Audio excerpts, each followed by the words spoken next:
So I've come across something weird in this BMW. It's a 2009 328, and it plays this constant popping noise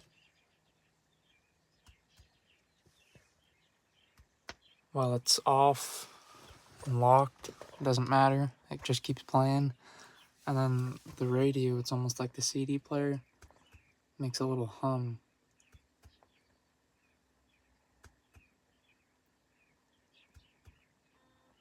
Don't know if you can hear that, but it every, I don't know, 30 seconds makes a little buzz.